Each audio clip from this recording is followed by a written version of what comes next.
बोली बाल कृष्ण लाल की। भित्वा मृषाश्रुवः।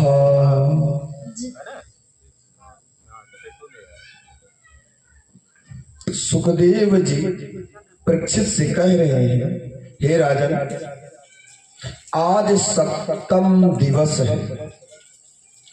सप्तम दिवस में आज भगवान की समस्त लीलाओं का वर्णन है। तो परीक्षित कहते हैं, हे भगवान, हे गुरुवर, मुझे एक बात बताइए जिससे मेरे जीवन की शंकाएं मिट जाए। मेरा मन विस्मय है सिर्फ एक बात के लिए। आज अंतिम दिन है, भागवत मुझे बहुत आनंद आया। भगवान बड़े बड़े दैत्यों, राक्षसों आदि सबका वध किया। सुंदर सुंदर छोटे छोटे बालक आदि गजराज सबकी भगवान ने रक्षा किया। प्रभु जब से भागवत आरंभ हुआ तब से लेकर आज सप्तम दिवस तक भगवान प्रतिदिन दर्शन ही दर्शन दे रहे हैं। भागवत से सुंदर कोई ग्रंथ नहीं है। मुझे बहुत सुंदर लगा, लेकिन मेरे मन में एक प्रश्न है।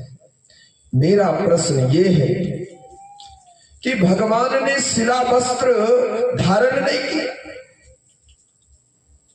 भगवान ने कभी पगड़ी नहीं बांधी, चाहे गर्म हो चाहे ठंडी हो। बोले सर्दियों में भी। बात और कहूं, मेरे गोविंद आज 5 बरस के हो गए। 5 बरस तक उन्होंने चरणों में पादुका नहीं पहनी। एक बात कहूं, सिर पर केवल घुंघराले बाल, काले काले बाल हैं, घुंघराले घुंघराले एक एक हाथ के बाल हो गए भगवान के। केवल मोर पंखुड़ियां बालों को बना के लपेट के मैया यशोदा इतनी सुंदर बनाती।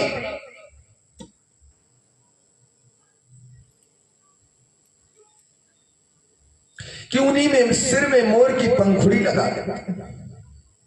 आज ये मेरे त्रिभुवन का मालिक भगवान नारायण, उन्हीं में हम आप सब हैं। यही मैं बता रहा हूं आज 6 दिन से।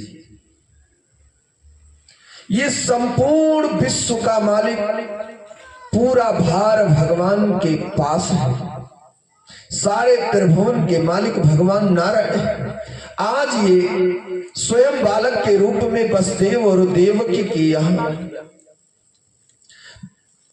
प्रकट हुए, जन्म लिए और नंद बाबा भवन ब्रजमंडल में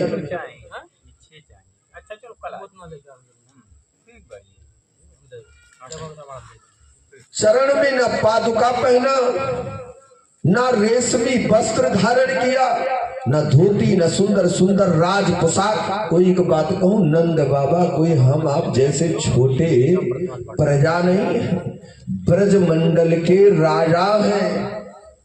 और मैंने कल सुनाया था, इस संसार में इतना बड़ा भवन किसी का नहीं। नंद भवन जैसा भवन नहीं, नंद भवन जैसा भवन नहीं है। वृंदावन जैसा वन, वृंदावन जैसा वन।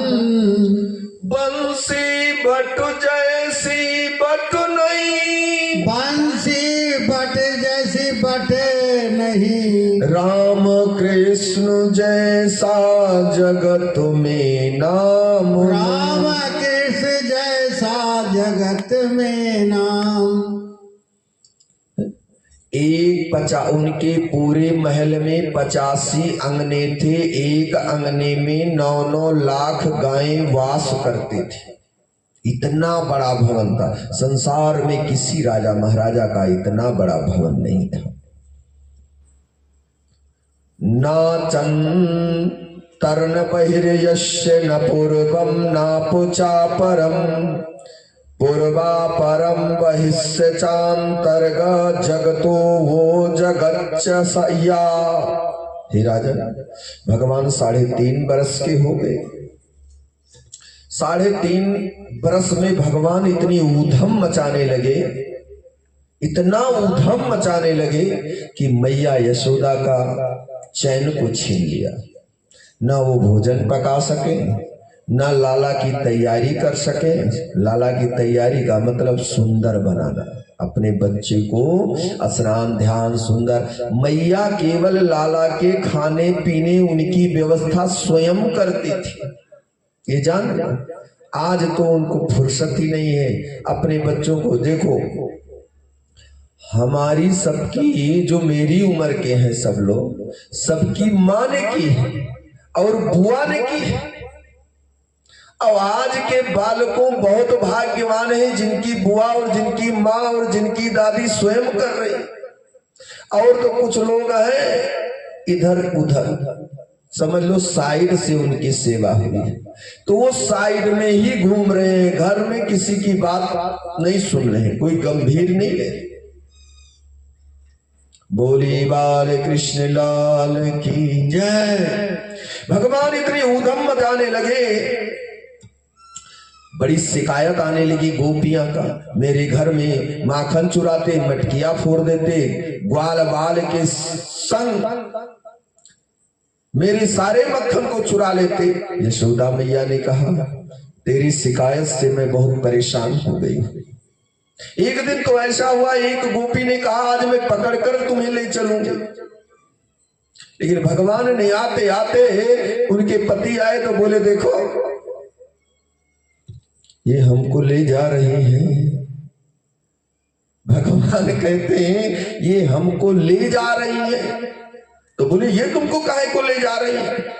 बोले देखो, अपने पति का हाथ पकड़ना चाहिए। स्त्रियों को कभी भी नाड़ी जब पकड़नी हो तो किसकी पकड़नी चाहिए? अपने पति की। और अंगुली से या अपने बेटे के पंजे को पकड़कर ले जाना चाहिए माताओं को। नाड़ी केवल पति का और पत्नी ही केवल नाड़ी को पकड़ सकती है। भगवान ने कहा देखो ये कितनी उधम कर रही। जैसे नाड़ी को देखा भगवान के, गोपा सब ज्ञान शास्त्रवान है, गोपाओं में कोई कमी नहीं, गोपंगनाओं में ज्ञान की कोई कमी नहीं। उन्होंने कहा ठीक है। भगवान ने धीरे से उनके हाथ को लाया और उनका हाथ पकड़ा दिया। भगवान धीरे से घर में आकर प्रवेश कर गए। बहुत गेट है, जब 85 अंगना है तो सोच लो 85 चौके कर लो, चारों दिशाओं में द्वार है भगवान के। नंद बाबा के घर में, महल में तो आए, घुस गए। और एक बात कहूं, कोई गलती तो करके आए नहीं है कि भगवान ने सिर फुटाया है, खून रक्त सिर से गिर रहा है, कपड़े में कीचड़ लगा हुआ है, कहीं कोई मारपीट तो करके आए नहीं कि कोई द्वारपाल, कोई गोपंगनाएं, माता आदि उनके परिवार में, नंदा सुनंदा आदि बुआ सब लोग हैं, पूरे परिवार में कोई देख ले राजमहल में कि कन्हैया ये क्या करके आए हो। ऐसा नहीं, जितने सुंदर गए थे उतने सुंदर माखन खा के और गोपी को अपना हाथ पकड़ा के आगे आधी दूर में उनके पति का हाथ पकड़ा दिया और पकड़ा के वो लेकर चली आई। देखती नहीं है, पीछे से खींचती हुई ला रही है अपने पति को। नंद भवन के द्वार पहुंच गई। कहती है यशोदा, यशोदा अपने भाग्य को देखिए। इस बात को मैया यशोदा ने सुना। अपने भाग्य को सुनिए, ये तेरा लाला ने क्या किया है। मैया यशोदा मक्खन को निकाल रही थी और दौड़ी दौड़ी आई द्वार पर। बोली क्या कहती है गोपंगनाएं? बोली तेरे लाला ने इतना उधम मचाया है, मेरा घर देखने लायक नहीं है। ऐसी कोई कमरा नहीं है जिस कमरे में इन्होंने मक्खन को ना छीटा हो, ग्वाल बाल के संग। बड़ी चोरी की। अरे मांग कर खा लेता तो मैं दे देती, लेकिन ये अपना नहीं, अपना आता है और 40